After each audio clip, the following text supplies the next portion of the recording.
Pour moi, les trois plus grands personnages de l'histoire du monde, personnages réels ou imaginaires, sont Jésus-Christ, Sherlock Holmes et Houdini. Voilà ce qu'affirmait le grand dramaturge irlandais George Bernard Shaw dans les années 20. Naturellement, une telle déclaration est avant tout provocatrice. Mais elle a le mérite de mettre le phénomène Houdini à sa vraie place, celle d'un homme extraordinaire qui a réussi par ses exploits et de son vivant, ce qui est rare, à hisser sa destinée au niveau du mythe. Durant le premier quart du XXe siècle, et parallèlement au triomphe du rationalisme et de la logique engendrée par les enquêtes de Sherlock Holmes, le roi des détectives imaginé par Sir Arthur Conan Doyle, ses prouesses ont littéralement dépassé l'imagination. Il a prouvé à ses contemporains, sans réellement le vouloir, que les miracles étaient possibles en réalisant toute une série de prodiges qui ont subjugué le monde entier. On a peine à imaginer aujourd'hui la place exceptionnelle qu'a occupée Houdini à cette époque. Durant 25 ans, il a multiplié les défis et battu les records. Touche-à-tout de génie, il a été pionnier de l'aviation en 1910 en Australie, il a été acteur de cinéma, mais avant tout magicien. C'était un créateur de tours, un inventeur d'illusions qui sont encore pratiquées de nos jours, et le premier représentant de ceux que l'on appelle désormais les escapologistes, ceux qui s'évadent de tout et qu'aucun lien ni cellule de prison ne peut retenir. Il a conquis la gloire en lançant des défis aux polices du monde, des défis au public, des défis à la mort. Et son ultime performance a tout du délire.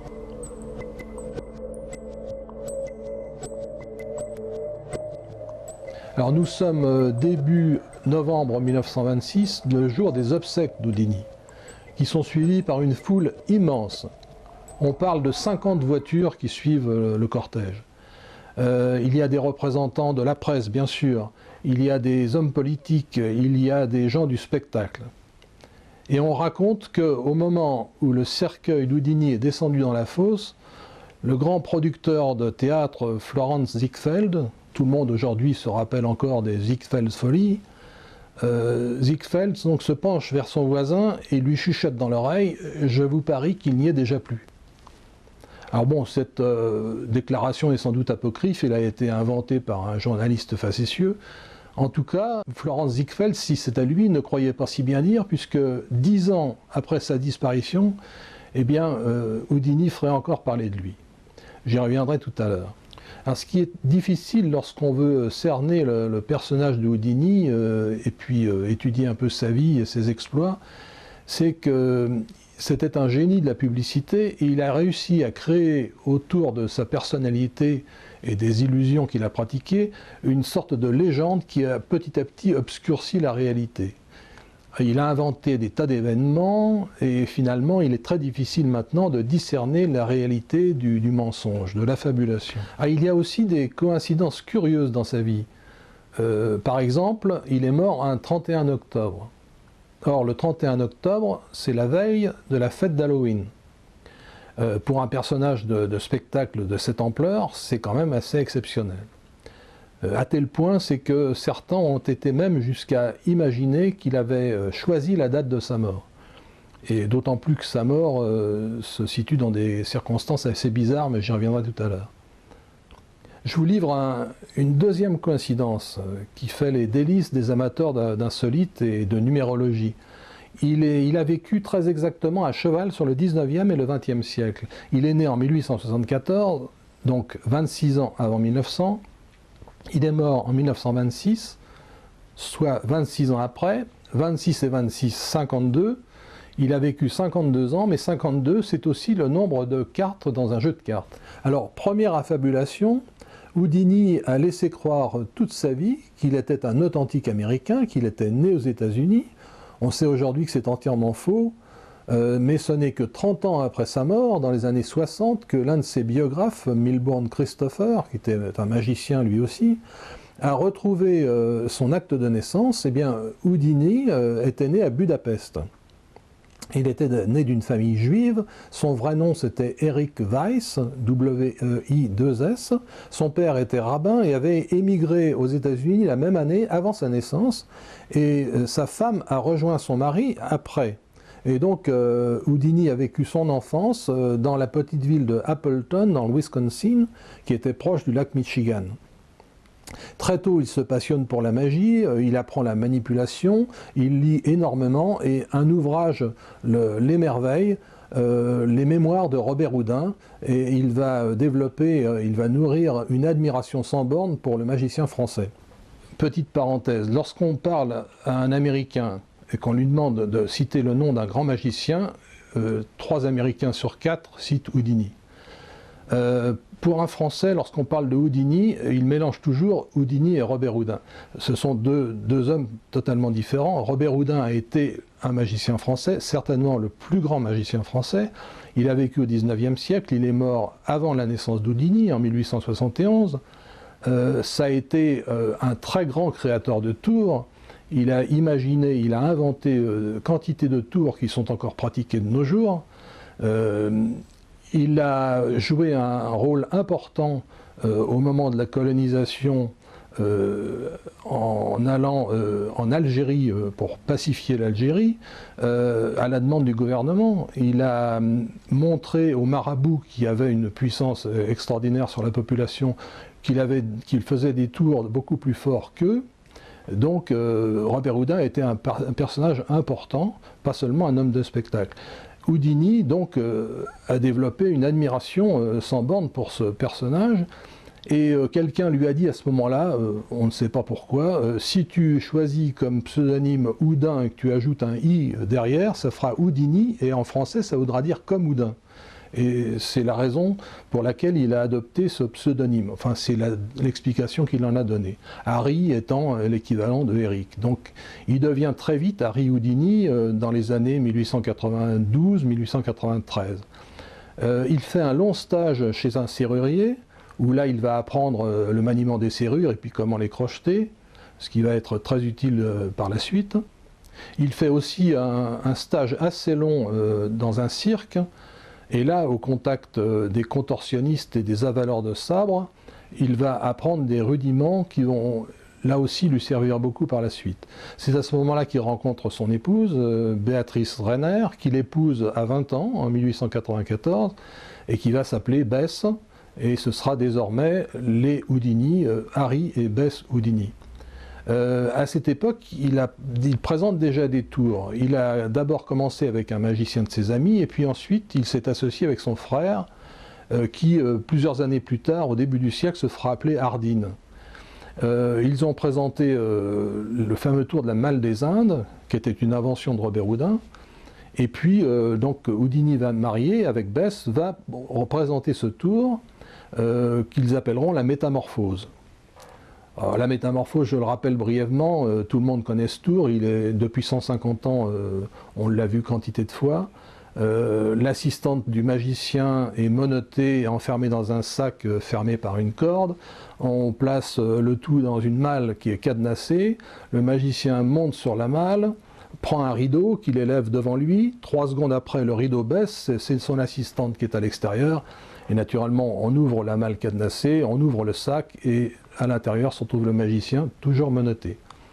Alors c'est un tour, je le dis, inventé par Robert Houdin, qui a fait les heures de gloire de quantité de magiciens à travers le monde. Donc à cette époque-là, en 1798, Houdini et son épouse Bess pratiquent la magie couramment et font un numéro qui comprend d'une part des maniements de cartes. Alors Houdini, à cette époque-là, se dit le roi des cartes. Il a appris la manipulation et il est, paraît-il, un très bon manipulateur. Vous le voyez sur cette image, le roi des cartes. Avec Bess, il fait un numéro de transmission de pensée, et Bess se montre excellente médium. Il fait quelques numéros d'évasion, de menottes, et puis ils terminent tous les deux par la Malle des Indes, qu'ils appellent la métamorphose. Alors nous sommes en 1897-98, Houdini et Bess se produisent sous le nom de The Great Houdinis, et un soir, quelqu'un vient voir Houdini dans sa loge. C'est un agent de spectacle, Martin Beck, qui lui conseille tout simplement d'abandonner tout le reste et de se consacrer aux évasions. Et Houdini trouve l'idée excellente et finalement il va adopter cette politique, il va se consacrer uniquement à l'évasion, évasion de menottes sur scène, et c'est à cette époque qu'il se procure un instrument qui vient d'être inventé, la camisole de force. Camisole de force qui a été inventée pour réduire à l'impuissance les aliénés. Et il va être le premier à s'évader d'une camisole de force sans trucage, devant le spectateur, sur scène. Et d'ailleurs, je vous invite à le voir. Vous allez voir Houdini en temps réel s'évader d'une camisole de force. La séquence que nous vous proposons est extraite de son premier film de cinéma, le Master Mystery, le maître du mystère, qui est un film à épisodes.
En 1898, Houdini a mis au point un excellent numéro d'évasion.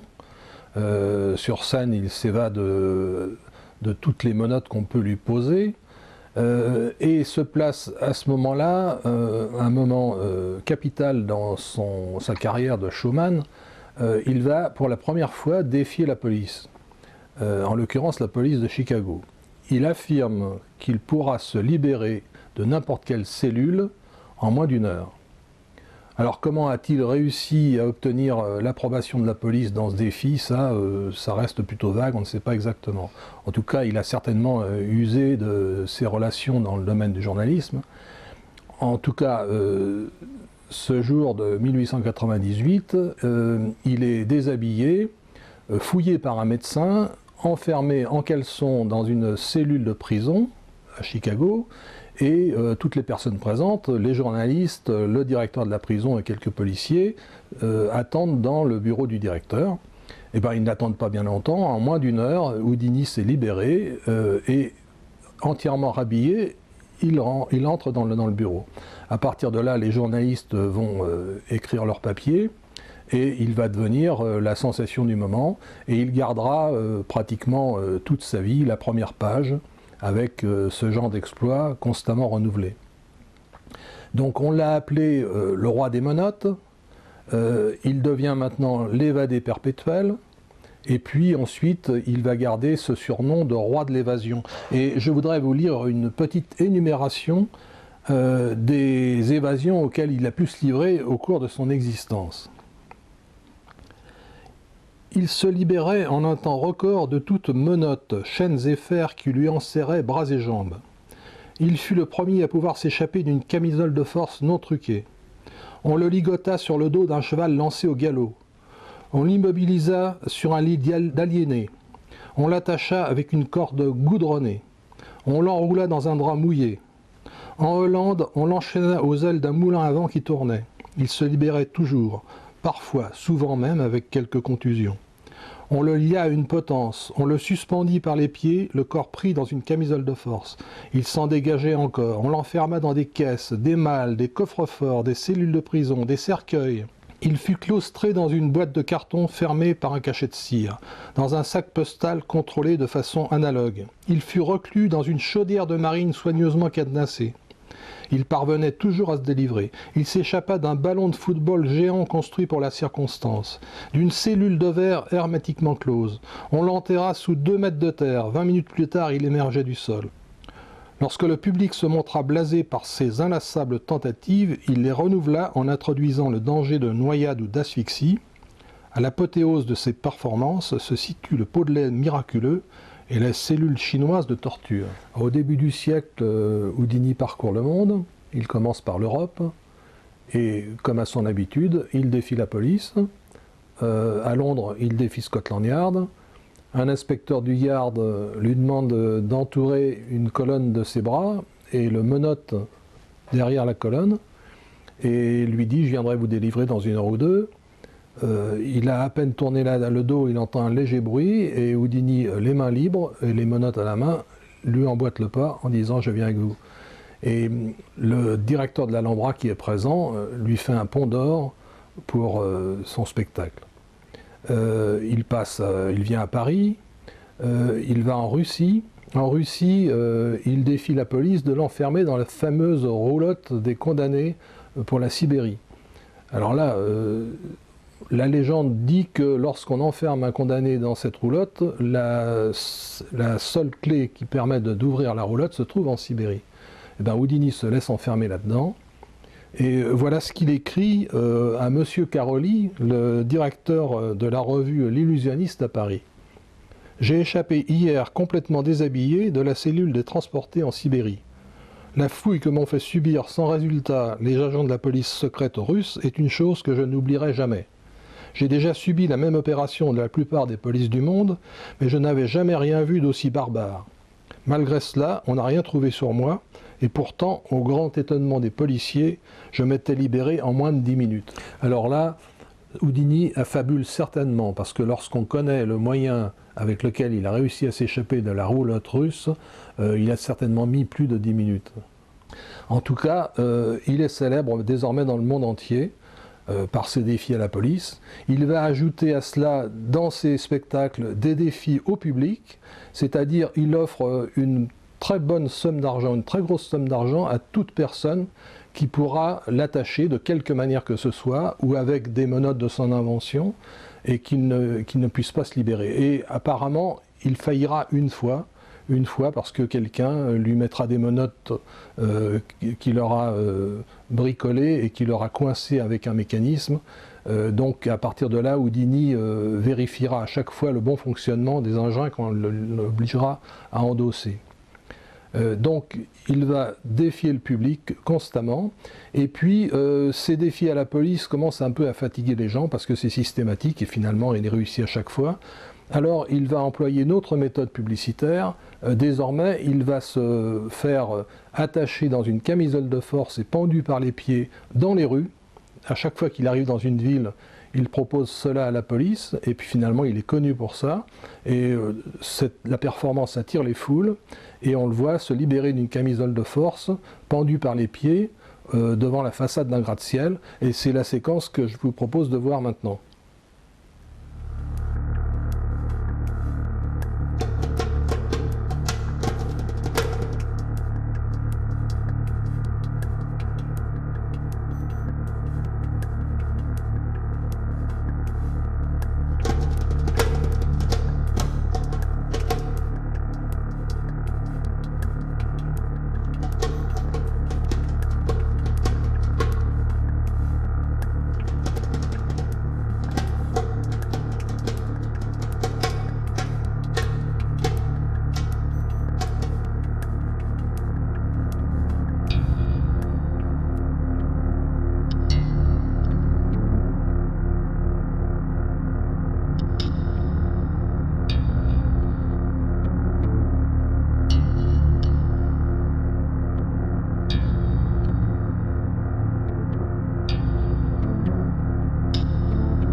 Alors naturellement, le public commence à se lasser de ces défis à la police. Tout le monde a vu son évasion de la camisole de force. Et Houdini n'a qu'une hantise, c'est de perdre la faveur du public et la première page des journaux. Donc il faut qu'il innove. Il va présenter un nouveau tour, c'est l'époque du fameux pot de lait miraculeux. Nous sommes en 1910-1912. Le tour consiste à montrer un pot de lait géant de 1,20 m à peu près, rempli d'eau. Houdini est immergé dans le pot de lait, on ferme avec le couvercle qu'on assujettit avec 4 cadenas, le pot de lait est placé derrière un paravent et le public attend. Alors Houdini a l'astuce de demander au public de retenir sa respiration en même temps que lui quand on l'immerge dans le pot de lait. Et naturellement, tout le monde au bout de 2 minutes ou 3 minutes maximum reprend son souffle et l'attente se continue jusqu'à 7 ou 8 minutes. Et dans la salle, c'est le délire. Les gens crient, c'est absolument hallucinant. Il y a naturellement sur scène un assistant qui est là avec une hache, qui est de plus en plus nerveux, de plus en plus inquiet. C'est un très bon acteur. Et il va se précipiter. Et en fait, Houdini s'est libéré du pot de lait depuis très longtemps. Il a réussi à s'habituer à retenir sa respiration pendant plus de 4 minutes, dit-on. Donc il est sorti du pot de lait depuis un certain temps et il attend tout simplement derrière le paravent. Il attend même en lisant son journal. Et on raconte même qu'une fois, un assistant est venu le voir très discrètement pour lui dire de tourner les pages plus doucement parce qu'on l'entendait de la salle. Et il a répliqué que l'orchestre joue plus fort. Donc le pot de lait miraculeux a un succès prodigieux. Et c'est un défi à la mort, bien sûr. Et ce défi à la mort, eh bien, Houdini va le renouveler à l'extérieur, dans les rues et dans les fleuves. Il va se faire enfermer dans une caisse clouée, menottée bien sûr, et précipité dans les fleuves, et il va là aussi se libérer. Et on raconte même qu'à Détroit, dans le Michigan, il a l'idée de se faire immerger dans l'eau glacée du fleuve, ou plutôt du lac, et on perce donc un trou dans la glace, et puis il est précipité toujours dans la caisse clouée, dans ce trou dans la glace. Le problème, c'est que là, il va risquer la mort, parce qu'il n'avait pas pensé que sous la glace, l'eau coulait et avait un certain courant qui va l'emporter beaucoup plus loin que le trou par lequel il a été immergé. Il va rester jusqu'à 12 ou 15 minutes dans l'eau glacée et réussir à respirer dans les minces couches d'air qui subsistent entre la glace et l'eau. Alors ça, c'est la légende. Tout le monde raconte ça à propos de Houdini. Un film qui a été tourné en 1953 avec Tony Curtis qui raconte la vie d'Houdini inclut cette séquence. Elle est totalement fausse. C'est une invention d'Houdini. C'est ce que je disais tout à l'heure. Houdini avait le génie de la publicité et il a inventé comme ça des séquences dans sa vie qui sont devenues presque la réalité. En tout cas, ce qui est vrai, c'est qu'il a plusieurs fois affronté la mort en se laissant enfermer dans des caisses clouées et jeté dans les fleuves. Et puis, sur scène, l'apogée de ces défis à la mort, ça va être la pagode chinoise de torture, où là, il est enfermé dans une pagode en verre, donc les gens le voient pénétrer dans la pagode, remplie d'eau bien sûr. Il a la tête en bas, les pieds en l'air, qui sont emprisonnés dans le socle, avec des ligatures en acier et des cadenas. Et puis, naturellement, la pagode est placée derrière un paravent, et il va se libérer, là encore, de cette pagode chinoise de torture. Alors, parallèlement à ces exploits des scapologistes, Houdini a pratiqué la magie traditionnelle, et puis, comme je le disais, il a été un inventeur, il a inventé beaucoup de tours qui sont encore pratiqués de nos jours.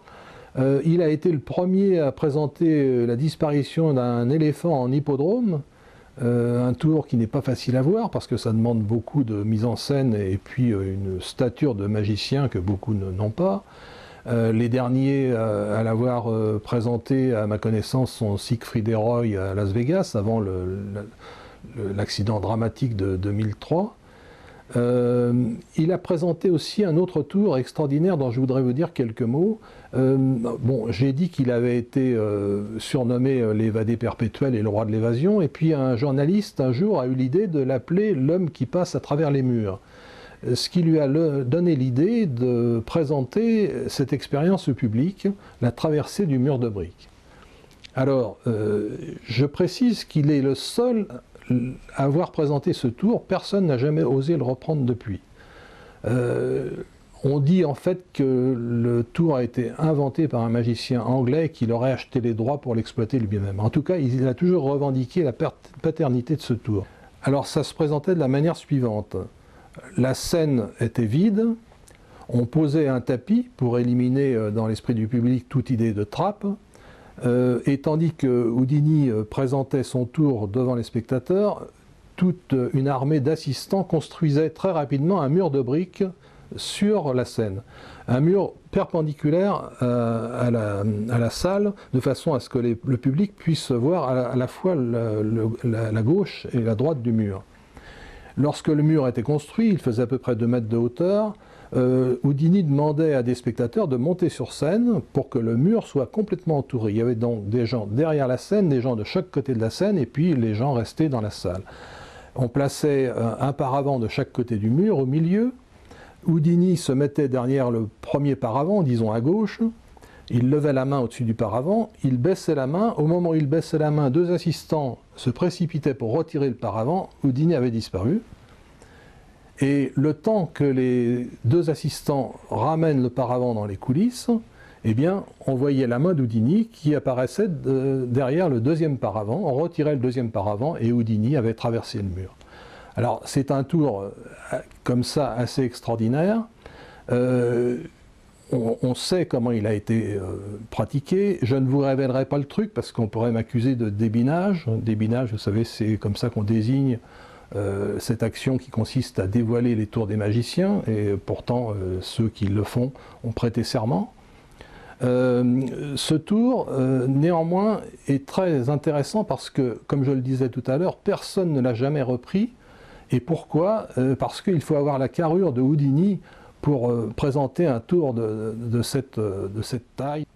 Alors, Gustave Le Bon, qui était un psychologue français qui a été l'un des premiers à étudier la psychologie des foules à la fin du XIXe siècle, a souligné à quel point le prestige d'une personne qui présente un tour peut être déterminant dans la réussite du tour.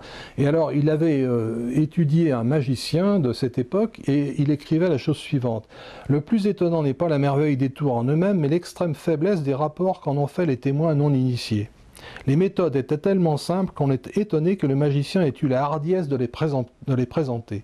Mais il avait un tel pouvoir sur l'esprit de la foule qu'il pouvait la persuader qu'elle voyait ce qu'elle ne voyait pas. » Eh bien ça c'est exactement la performance d'Houdini. Il n'y a qu'Houdini pour présenter la traversée du mur de briques, parce que le truc de la traversée du mur de briques est tellement évident qu'il était le seul magicien à pouvoir faire croire à un miracle. On a dit également que Houdini était un très grand manipulateur de cartes, ainsi que le montre ce très rare document qui est sans doute l'un des derniers filmés de Houdini encore vivant. Houdini nourrissait un immense amour pour sa mère et il a été désespéré lorsqu'elle a disparu en 1915, à tel point qu'il a voulu à tout prix entrer en relation avec son esprit par l'intermédiaire de médiums. Alors, il avait un tempérament extrêmement mystique.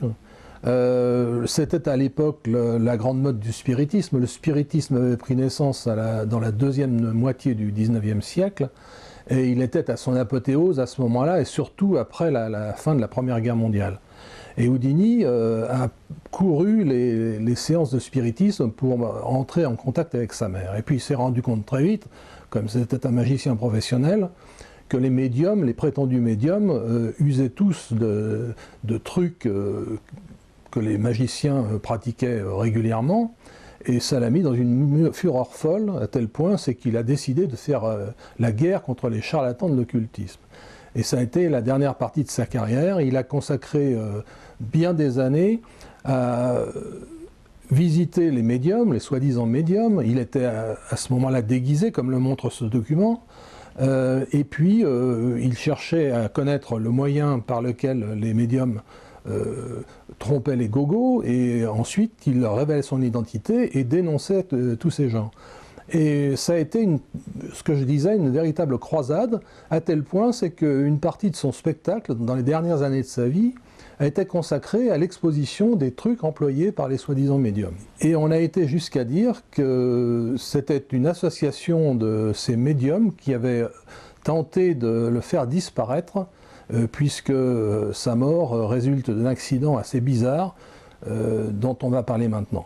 Et nous en arrivons donc au sinistre octobre 1926. Houdini se produit à Montréal, et puis un soir dans sa loge, il reçoit la visite de 3 étudiants, et l'un des 3 lui demande si c'est vrai qu'il peut supporter n'importe quel coup de poing à l'estomac. Alors Houdini, toujours prêt à relever les défis, acquiesce. Et à ce moment-là, sans prévenir, l'un des étudiants lui assène un uppercut violent à l'estomac. On dit même plusieurs, mais enfin ça, les avis divergent sur ce point. Houdini ne dit rien sur le moment. Ce qu'il ne sait pas, c'est qu'il a une appendice très enflammée. Et ce coup va lui provoquer une appendicite dans les 2 jours qui suivent, et puis une péritonite. Il va tomber dans le coma, rester dans le coma presque 10 jours, et puis mourir d'une septicémie. Alors c'est à ce moment-là que se place ce fameux message que Houdini aurait donné à sa femme Bess avant de mourir. Alors ce message de mort des magiciens, c'est une tradition qui remonte encore au milieu du XIXe siècle. Il semble que le premier pacte de cette sorte ait été pris entre un magicien français qui s'appelait Comte, et un magicien américain qui s'appelait Hermann le Grand. Alors je vous lis un passage d'un livre fondamental sur l'histoire de la magie qui s'appelle Mythologie du merveilleux, et qui dit ceci: « Cet accord engageait le survivant, à chaque anniversaire de la mort de l'autre signataire, à évoquer l'âme du disparu. Selon les prescriptions, un objet ayant appartenu au défunt devait être tenu à la main, et l'esprit se manifesterait par des coups frappés sur cet objet. Une autre clause obligeait le survivant à désigner 1 ou 2 successeurs. Après la mort de Comte, Hermann le Grand fit un pacte avec Harry Keller. Harry Keller, c'est un célèbre magicien de la fin du 19e, et celui-ci s'engageait avec Houdini. Houdini se lia avec sa femme Béatrice et avec Thurston, et ce dernier avec Darrow et Claude Noble. Et Noble, enfin, désigna Blackstone, le magicien bien connu. Je précise que Claude Noble était un industriel de Détroit, ami d'enfance de Thurston, et que Harry Keller, Thurston, Darrow et Blackstone étaient tous des magiciens célèbres. Alors, puisque nous parlons de Blackstone, je vous signale que vous allez pouvoir regarder sur ce DVD un bonus exceptionnel, quelques grandes illusions réalisées par Blackstone. C'est un document rarissime. Donc Blackstone a été le contemporain d'Houdini. Il a commencé sa carrière, Houdini vivait encore dans les années 20. Et Blackstone est devenu extrêmement célèbre aux États-Unis dans les années 30, les années 40. Il a été considéré alors comme le plus grand magicien américain. Et Blackstone est une très bonne transition entre l'âge classique de l'illusion, l'âge d'or de l'illusion représenté par Houdini, et puis l'âge moderne de l'après-guerre, de la seconde après-guerre. Donc je vous invite à regarder ce document d'un âge complètement révolu.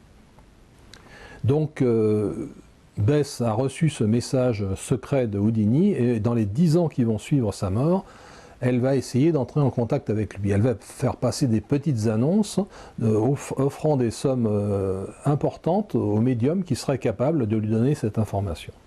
Bon, je ne surprendrai personne en disant qu'apparemment elle n'a jamais reçu ce message. Il y a cependant une curieuse histoire qui circule et qui dit qu'un jour un médium se serait présenté à elle et lui aurait donné le message en disant qu'il l'avait reçu au cours d'une séance.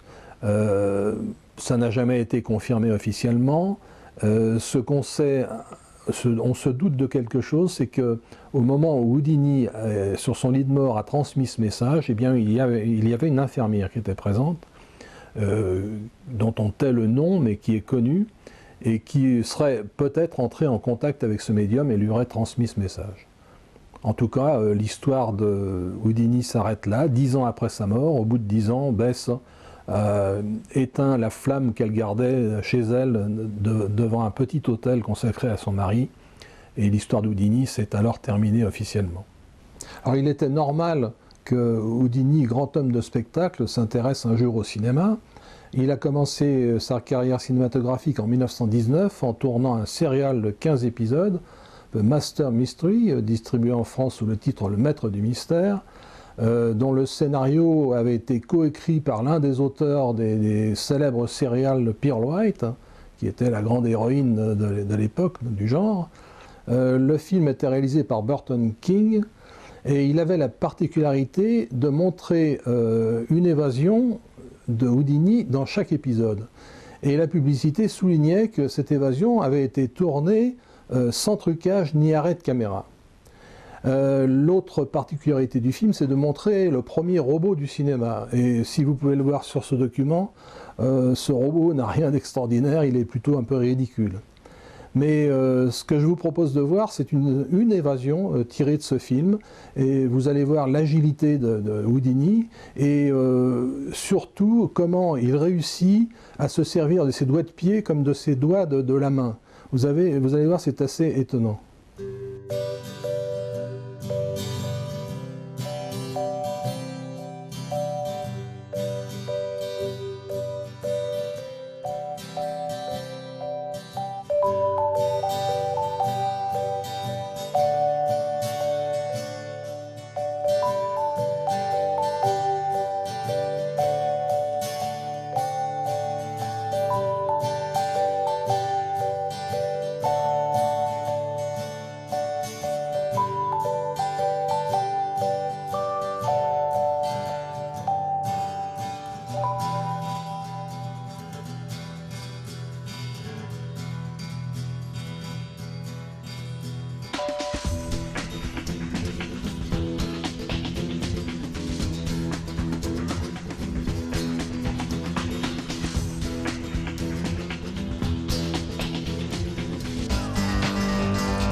Alors le succès du film est honorable, ce qui incite la compagnie Paramount à signer un contrat avec Houdini. Houdini tourne un autre film la même année 1919, un film de durée normale cette fois, qui s'appelait Grim Game, qui sera distribué en France sous le titre Un reportage tragique. Malheureusement ce film est perdu, mais par bonheur, la séquence qui subsiste est précisément l'un des moments les plus intéressants du film. Dans le cours du film, il était prévu une scène où Houdini passait d'un avion à l'autre en plein vol, ce qui a effectivement été tourné. Alors Houdini a fait croire que c'était lui qui faisait la cascade, en réalité il était doublé par un cascadeur professionnel, mais la séquence a vraiment été tournée, et puis il y a eu un accident, les deux avions sont entrés en collision et l'un des deux s'est crashé. La caméra a tourné jusqu'au bout et comme il n'y avait pas de victime, on a gardé la séquence telle qu'elle était pour le film. Eh bien, je vous propose de voir un extrait de ce passage.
Alors Houdini tourne un troisième film en 1920, toujours pour la Paramount, L'île de la Terreur, Terror Island, réalisé par James Cruise, donc un grand cinéaste de l'époque. Malheureusement, le film n'aura aucune audience, aucun succès, et donc la Paramount résilie son contrat. Donc Houdini est désolé, il ne peut plus tourner, mais 2 ans après, il va créer sa propre maison de production et relancer sa carrière en sortant son film le plus célèbre, L'homme de l'au-delà, The Man from Beyond, que vous allez pouvoir regarder maintenant. L'année qui a précédé le tournage du film, Houdini a fait un très long séjour en Angleterre. C'est à cette époque-là qu'il a rencontré Sir Arthur Conan Doyle. Il est devenu un grand ami d'Arthur Conan Doyle. Arthur Conan Doyle lui-même l'admirait beaucoup en tant que magicien. Ce qui souligne le tempérament mystique des 2 hommes lorsqu'ils se sont rencontrés. Arthur Conan Doyle était un passionné de spiritisme qui croyait profondément au spiritisme. Il a écrit un livre d'ailleurs célèbre sur le sujet qui s'appelle Au pays des brumes. Et Houdini, malgré tout, gardait au fond de lui un espoir, une croyance, une espérance dans la réalité de ce genre de phénomène. Et on en a une preuve avec L'homme de l'au-delà, puisque c'est un film dont le sujet principal est la réincarnation. Et Conan Doyle, lorsqu'il a vu le film, a été enthousiasmé. Et je vais vous lire un extrait d'une lettre que Conan Doyle a envoyée à Houdini pour lui exprimer son admiration à propos du film. Je le précise, Houdini était l'auteur du scénario. Conan Doyle, s'adressant à Houdini, dit ceci: « Il m'est difficile de trouver les mots justes pour décrire mon plaisir et ma satisfaction. Je n'hésite pas à dire qu'il s'agit du film le plus sensationnel que j'ai jamais vu. C'est une histoire stupéfiante pour sa nouveauté, superbement mise en image et ponctuée de scènes à faire dresser les cheveux sur la tête. Je considère The Man from Beyond comme l'une des très grandes œuvres de l'écran. » Voilà, donc l'opinion authentique de Conan Doyle à propos de L'homme de l'au-delà que vous allez voir. Je précise une chose, c'est que le film comporte un climax, une scène exceptionnelle à la fin du film tourné dans les chutes du Niagara. C'est une scène extrêmement audacieuse pour l'époque, où Houdini va sauver sa bien-aimée de la noyade dans les chutes du Niagara. Elle a été tournée avec 8 caméras. Ce n'est pas une exagération parce qu'on le voit par exemple sur ce document de tournage, on voit déjà 6 caméras dans la photo du document de tournage. Donc il y a vraiment eu 8 caméras et Houdini a quand même peut-être risqué sa vie en tournant cette scène. Bon, elle ne paraîtra pas aujourd'hui aussi extraordinaire qu'elle le fut sans doute à l'époque parce qu'on a vu bien d'autres choses depuis. Mais en tout cas, pour le 1922, la date de tournage, c'est quand même un moment exceptionnel. Alors un bruit étrange a circulé à propos de ce film. On a dit que Houdini avait écrit 2 fins possibles et que l'une des 2 seule a été employée. Pourquoi? Parce que, prétendait-il auprès de son équipe, si je meurs pendant le tournage dans les chutes du Niagara, vous emploierez la deuxième fin. En fait, le bruit n'a pas été tellement divulgué, on le sait maintenant, mais ça ressemble tout à fait à une publicité imaginée par Houdini lui-même. En tout cas, Houdini a survécu, je vous rassure, puisqu'il a tourné un film encore après, en 1923, un 5e film qui s'appelait Haldane of the Secret Service, qui lui n'a pas été distribué en France et qui a été un échec retentissant et qui a ruiné sa carrière au cinéma. Il n'a plus fait de film après ça. Ça n'a rien de surprenant parce que lorsqu'on voit le film, on se rend compte que c'est certainement le film muet le plus bavard qui soit. C'est-à-dire que les cartons de dialogue tiennent plus de place dans la continuité que les images elles-mêmes. Donc c'est un paradoxe difficile à surmonter dans le cinéma muet. En tout cas, je vous laisse maintenant en compagnie de Houdini, le vrai Houdini, le maître du mystère, le roi de l'évasion, dans ce film mémorable qui avait enchanté donc Conan Doyle, L'homme de l'au-delà.